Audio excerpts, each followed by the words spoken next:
ย่างไปน้องน้องบ่ย่านอันนั้นบ่ปลาดุกน้องบ่ย่านบ่น้องย่านบ่ตัวปลาตัวมันปักนะย่านอยู่บ่บ่ย่านถ้าสิจับนะเจ้าสิจับเลยปลาคอก็เจ้าสิจับเลยได้ปลาคอก็จับเลยปอเพิ่นได้บ่น้องหอยพี่น้องได้อยู่ได้มึงสาวนางเพิ่นทั้งงามทั้งเก่งหาหอยได้พี่น้องเว้ยได้หลายเด้ได้หลายเนาะน้องคือบ่เอาตัวใหญ่บ่มีใหญ่บ่มีตัวใหญ่มีแต่ตัวน้อยนี่ตัวใหญ่นะพี่น้อง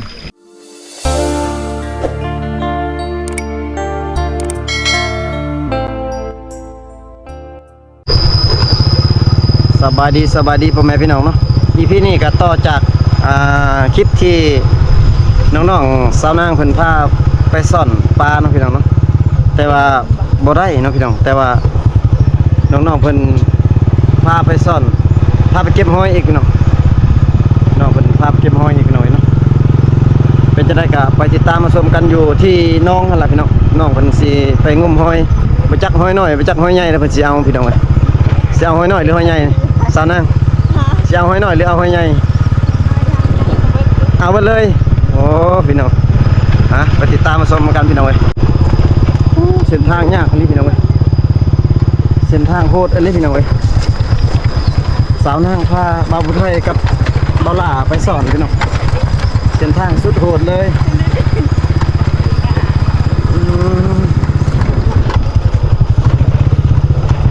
มันเป็นหน้าบ่น้องเป็นทงหน้าบ่โอ้พี่น้องสุดโหดเลยพี่น้องเลยมองลูก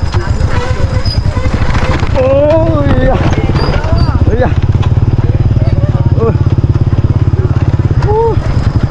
พี่น้องแซ่บลูกพี่น้อง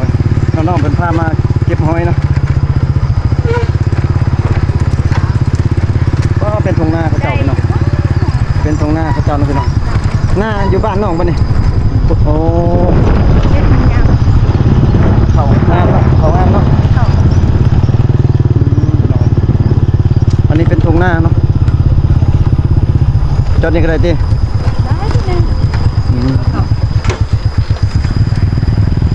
ฟ้าบลาพี่น้องปุ๊บอยู่มื้อเช้าไปนะพี่น้อง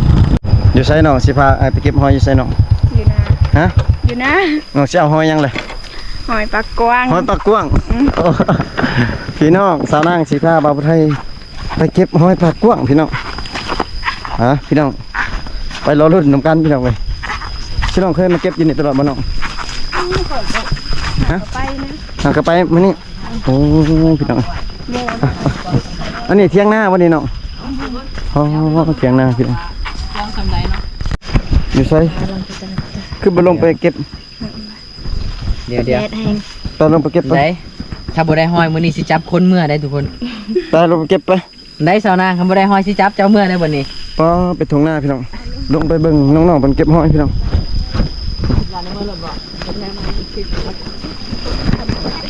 ก็เป็นทงหน้าพี่น้องบ่าวไทยสิลงไปเบิ่งน้องสาวปลุแล้วก็เฮาสาวตำบลีดได้บ่น้องได้บ่ปลุได้บ่น้องปลุ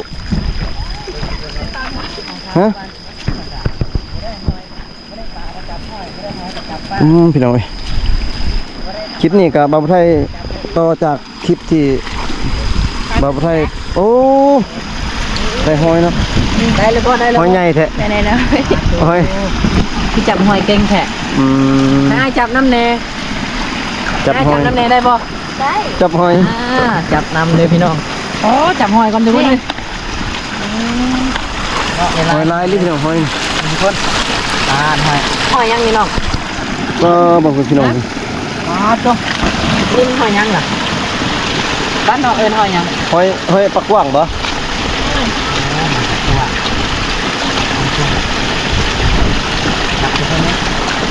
มาทุกคนจับหอยน้ำกันเด้อทุกคนเด้อลงไปจับหอยก่อนดอลลาร์คือแบบดุมันขยันเพียรนะครับทุกคนเนาะแบบหาอยู่หากินเนาะดอลลาร์สิลงจับหอยบ่ ล้มจับหอยน้ำน่องนี่แหละ มาเดี๋ยวจับ ซ ห อ อยย จับกระตาได้บ่ได้จับหอยเนาะ เดี๋ยวจับหอยอย่างอื่นเด้อเจ้าจับหอยอันเด้อ เขาจับหอยกระตานี่เขาจับกระตาซื่อๆเขาบ่จับหอยเนาะแต่ก็หอยก็จับคือกันเนาะถ้าเห็นเนาะ เอ นี่ อพี่น้อง หอยทุกคนนี่ โอ้ลายนั่นน้องเนาะ เห็นบ่นี่เนาะปลาตัวได้ลายเลยทุกคนเลยเบิ่งได้ทั้งหอยได้ทั้งปลาเนาะบัดนี้เนาะ โอ้สาวนางผลได้บ่น้อง ได้อยู่ ได้หรือบ่ได้บ่ได้ซ้ำใส่น้องปลุกเด้อ นี่นาง ได้จะบ่น้องปลุกนี่น้องปลุกว่าโอ้ใส่น้องเบิ่งๆห้วยน่ะโอ้ได้ลายเนาะโคตรแซ่บเลย แซ่บบ่น้องหอยใหญ่อยู่บ่นี่ เบ้ย ยังปุ๊บกล้องตลอดเนาะน้องสาวปลุกในย่านบ่ เรียนตอง สาวนางได้ลงจับในที่น้อง ลุงจับให้เบิดเนี่ย จับหอยใหญ่หอยน้อยจับเบิดตัวใหญ่ตัวน้อยเอาเบิด อะไรไปพูดก็กล่าวแต่ปังแต่พูดแต่ตู้แต่เตียกน้องต่างโลกอย่าบอกว่าคือเจอ อีรอ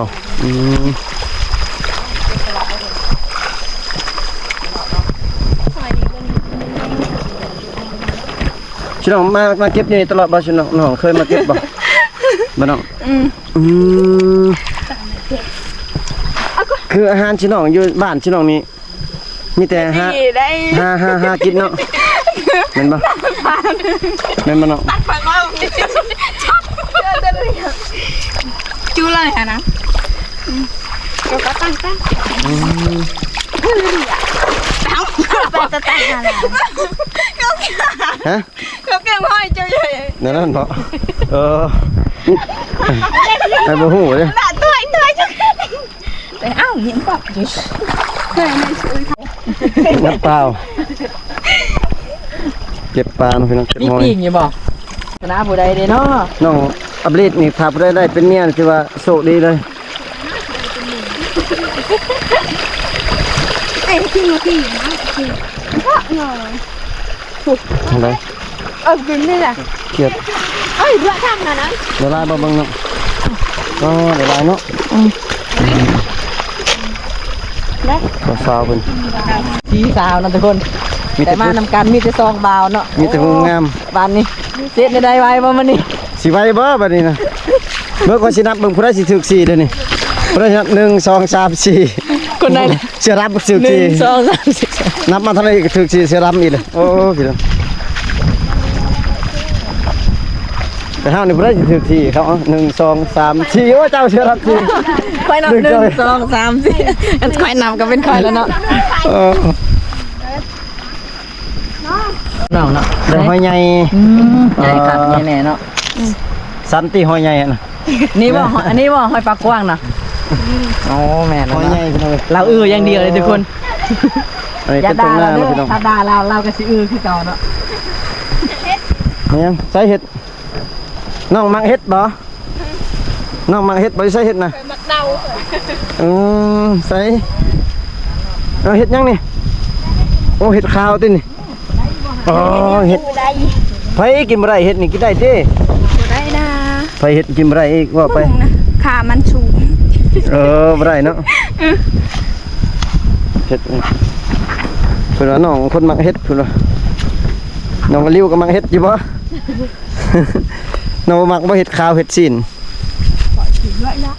สิขับมาทางไหนน้องเอาขับมาพื้นที่น้องขับมัน อ๋อเนี่ยได้ข้ามเข้าไป ขับมาทางไหน ตามน้ำหอยนี่ก็ ได้ยังบ่น้องโอ้หอยน้อง ได้อยู่ ได้มึงสาวนางคนทั้งงามทั้งเก่งหาหอยได้พี่น้องเว้ย ได้ลายเลย ได้หลายเนาะน้องคือบ่เอาตัวใหญ่ บ่มีไง บ่มีตัวใหญ่มีแต่ตัวน้อยนี่ตัวใหญ่นะพี่น้องไปข้ามไปทั้งพุ่นไปหากระเจ้านี่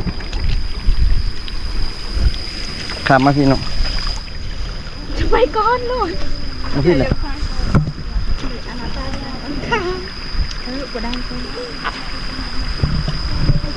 น้องคือบ้าบนใส่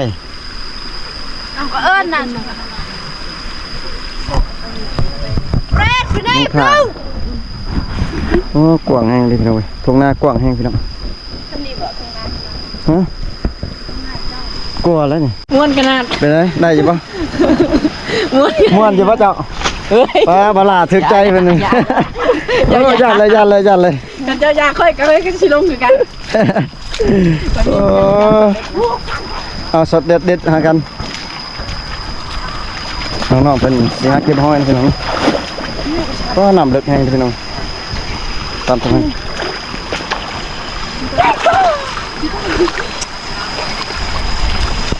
ลายน้องเนาะบ่แม่นอิ่มนะไปจักพ่ออิ่มแล้วดิพ่อหรือตินี่ พอแล้วลายๆแล้วมั้งเนาะ ไปมาไล่ติ ได้นะ ฮะยังน้อยบ่เนี่ยนะ ทางน้อยเพิ่นน่ะ เก็บหอยยังโหดเลยนะทุกคน สุดเลยสีมือคันเทพ เอาอีหลีทุกคนนี่เบิ่งหลอดไปได้บ่ ดังงูเด้อ มีงูได้อยู่นี่บ่ นี่เลยก็ชั้นเลยดีเลยพี่น้องญาติงูแล้วน้องปลีดน้องสาวเป็นญาติงูพี่น้องมาเบิ่งน้องๆเพิ่นเก็บหอยเนาะพาน้องๆเพิ่นเก็บหอย ถูกพยายาม ใช่แล้วมีญาติงูเด้อน้องญาติงูป่ะ พยายามงูกัน น้องเช็ดในได้ให้กินหอยนี่เนาะน้องปลีด เจอเลยทำซาวน้ำก่อน เดี๋ยวได้ขั่วกินเนาะได้อบกินป่ะ ซับไปดำหน้านี่ กินเนาะ เดี๋ยว เดี๋ยวอีกคนย่างไปน้องน้องไปย่านอันนั้นป่ะปลาดุกน้องไปย่านป่ะน้องย่านมาตัวปลาตัวมันปักนะย่านอยู่ป่ะ พยายามทัสิจับ เจ้าสิจับเลยปลาคอกับเจ้าสิจับ จับเลยได้ ปลาคอกับจับเลยเป็นปลาดุกปลากดเป็นกาสิจับเลยพี่น้องเลยตัวเก่งอะไรน้องบลีด3-4 สาวเป็นนางพักผ่อนนะพี่น้องเมื่อยป่ะน้องเมื่อยป่ะเมื่อยนะ จะไปเก็บหอยบ่มีผลงานคือหมูนี่นี่ บ่ได้เก็บอยู่หน่อยนึงเนาะ อ๋อเพิ่นเป็นหัวหน้าทีมเนาะเพิ่น ยังนี่คือพูดกันละบาดนี่ มันมีผู้ทำเลยก็ ว้าว เรียบร้อยทุกคน โอ้เกือบขาดแล้วบาดนี่ ไม่ละต่อยเลยมัน แต่ดิพอละมันห่อน นี่เนาะแบบโจ๊ะ โอ้พี่น้อง ตรงสาวเขาดูมันก็ น้องๆก็สิได้กลับ กันนอก เก็บหอยก่อนสิกลับพี่น้องเอ้ย ก่อนสิกลับ ก่อนสิกลับก็ต้องเก็บหอยใหญ่ก่อน ก็สิเมื่อ ต้องเก็บหอยใหญ่เก็บหอยน้อย ดุมในเบา ฮะ สบายดีมักไปอัดถึงเก่าอีกไปนะโอ้ย ไปเลยไปก่อนนะจะไปก่อน อย่าเล่นแบบลืมมันไปแล้ว ไปก่อนติ ไปก่อน เดี๋ยว ไปเลย ตกบุ่ม เนาะฮะเก่งเนาะน้องนี่เนาะ อับเล็ด เราเก่งเลยทุกคน อับเล็ด ยอดเลยจ้ะ อับเล็ดเก็บซีบาหักเด้อ หักกันนี่ พี่น้องน้องๆเพิ่นสิกลับได้พี่น้องเอ้ยสิกลับสิเมื่อแล้วพี่น้อง เด็กว่าจว น้องๆสิกลับแล้วบ่นี่กลับเลยพี่น้องไปเมื่อพี่น้องได้ลายอยู่พี่น้อง เกิดมาให้เรา นี่ได้ลาย สาวจะดีเบิ่งหาเอาเกิบมาให้พร้อมพี่น้อง ตามตะวันออกตา สิได้กลับก่อนพี่น้องพี่น้องหลังจากน้องๆเพิ่นเก็บหอยแล้วก็เบาไทยก็สิได้ขอปิดคลิปเนาะพี่น้องแล้วก็อำลาพาจาก FC ไปก่อนพี่น้องเอ้ยเนาะเพราะว่าได้ลายอยู่บ่หอยได้ลายอยู่บ่หอย